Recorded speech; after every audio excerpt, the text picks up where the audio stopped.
नाही नाही, मी हे नातं मान्य नाही करू शकत. हे नाही होऊ शकत.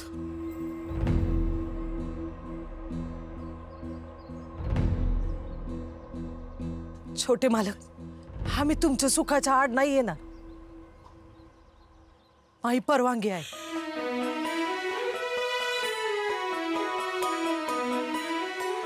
तुम्ही मुक्ताला तुमच्या सोबत घेऊन जा. पुढं तुम्ही आणि तुमचं नशीब.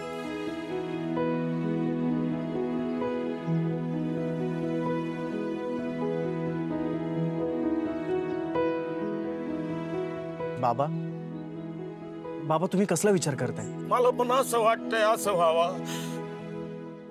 पण माझं मन अजून धजावत नाही. भीतीनं काळजीनं मेंदू पोखरून काढलाय. मला सारखं असं वाटतंय की हे नातं नाही टिकणार.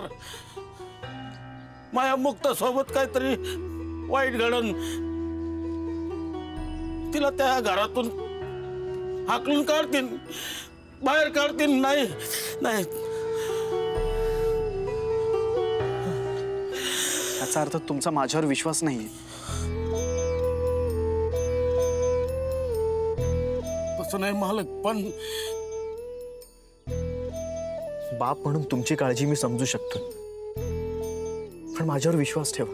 हो, त्या घरात काय किंवा दुसरीकडे कुठेही मी मुक्ताबरोबर काहीच चुकीचं घडू देणार नाही.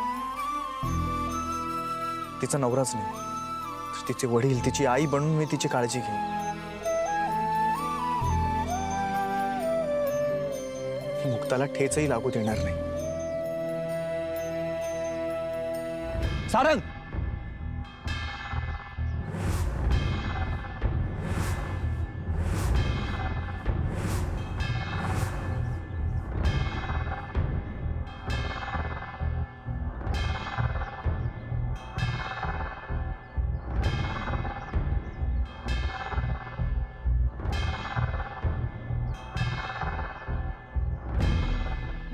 भाऊ मालक, युवराज शेठ या ना, बसा ना. नाही राहू दे, ठीक आहे. आम्ही इकडे बसायला नाही आलो. मालक मला माफ करा, तुम्हाला एवढ्या लांब यायला लागलं. आत्माराम, अरे घाबरू नकोस. आणि ते हे गडबडून तर अजिबात जाऊ नकोस. सगळं ठीक आहे. फक्त एवढंच आहे की आम्हाला इथं बसायला वेळ नाही, थांबायला वेळ नाही. आम्ही सारंगला घेणार आणि लगेच निघणार. काका, मला पण घरी यायचं, पण फक्त एकदा मुक्ता तयार झाली ना की आम्ही दोघं एकत्र येऊ. अरे सारंग, तुला तर मी ना आता. शांत उभा राहा, शांत. सारंग, अरे तुझ्या पश्चात घरात काय घडतंय काय नाही तुला काहीच माहिती नाहीये. खरं तर मलाही इकडं हे येणं, असं तुला तयार करणं आवडत नाही. कसं तरी मोठ्या मुश्किलीनं मी सगळ्या गोष्टी हाताळतोय. अरे हे सगळंच माझ्या त्या ह्याच्या विरुद्ध आहे, स्वभावाच्या. पण घरात अजून तमाशे नकोत. सारंग, अरे आपल्या एखाद्या इच्छेसाठी आपण आपल्या घरातल्या मोठ्या माणसांच्या विरोधात एवढं टोकाला जाणं योग्य नाहीये रे. अशानं कोणीच सुखी राहणार नाही. काका, मला हे सगळं समजत नाही असं वाटतंय का तुम्हाला? काका, मला तुमचं सगळं म्हणणं पटतं, पण एकदा तुम्ही पण माझ्या प्रेमाचा विचार करून बघा ना. मी माझ्या वडिलांच्या घरादाराच्या विरोधात जातोय, एवढा त्रास सहन करतो. अहो, कारण माझं मुक्तावर खरंच खूप प्रेम आहे काका. काका, गोष्ट एकदम सोपी. तुमचं माझ्यावर प्रेम आहे, हो, म्हणून तर तुम्ही इथे आलात ना. तसंच माझं पण मुक्तावर प्रेम आहे आणि म्हणून मी इथे आलोय. त्यामुळे मी मुक्ताशिवाय घरी परत येऊ शकत नाही. अरे अरे बिंडोक माणसा, अरे निदान दादांचा तरी विचार कर, घरातल्या माणसांचा तरी विचार कर. ही पोरगी घरात आली ना तर दादा कुठल्या थराला जातील कळतंय का सारंग? परिणामाचा जरा तरी विचार कर. तुला डोक्यात पाणी झालंय का मूर्ख माणसा? अरे सारंग, तू तरी युवराज नीट बोल. मोठा भाऊ आहे तो तुझा. आपण इथं भांडण करायला आलोत का? आणि मी बोलतोय ना. बोला बोलतोय.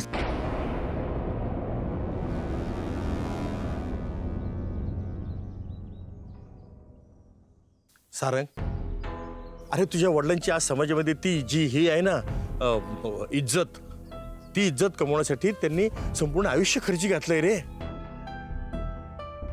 आर्याशीच तुझं लग्न होईल असा शब्द दिलाय त्यांनी निंबाळकरांना. त्याचं काय? अरे अशानं त्या दोघांमधले त्यांचे ते हे काय ते व्यावसायिक संबंध बिघडतील रे अशानं. आणि याचा बदला म्हणून ते निंबाळकर दादाची इज्जत चव्हाट्यावर आणतील. काका, मी निंबाळकरांचे पाय धरे, हवं तर मी माझं नाक रगडतो. अरे पण ह्यामुळे गोष्टी बदलतील असं वाटतंय का तुला? ते निंबाळकर आयुष्यभरासाठी आपल्या घराण्याशी हे धरतील खुन्नस. आत्मारामच्या कुटुंबाचा तरी विचार कर जरा. त्यांचं संपूर्ण आयुष्य धोक्यात आलंय. दिसत नाहीये का तुला? तू चल घरी चल. घरी गेल्यानंतर सगळेजण तुझ्या चुका माफ करतील आणि आनंदानं तुझं ते हे करतील स्वागत. चल, मी काहीच चूक केलेली नाहीये. आणि काका, मला घरातून कायमचं काढून टाकलं ना तरी चालेल, पण मी माझ्या इच्छेविरुद्ध लग्न करून स्वतःवर आता अन्याय करू शकत नाही.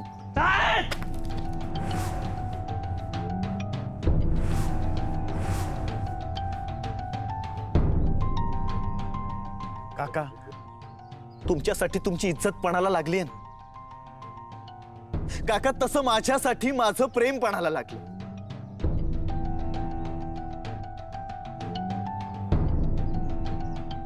तुमच्यासाठी दादांची इच्छा महत्वाची आहे ना, तशीच माझ्यासाठी माझी इच्छा महत्वाची आहे.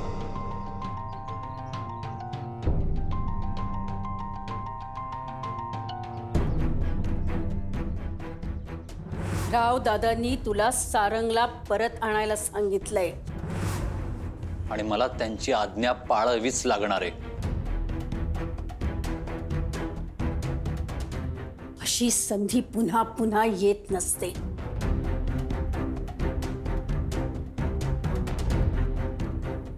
या संधीचा जर का तू फायदा घेतला नाहीस तर तुझ्यासारखा मूर्ख कोणी नसेल. लक्षात ठेव, सारंग परत आला नाही तरच आपला फायदा आहे.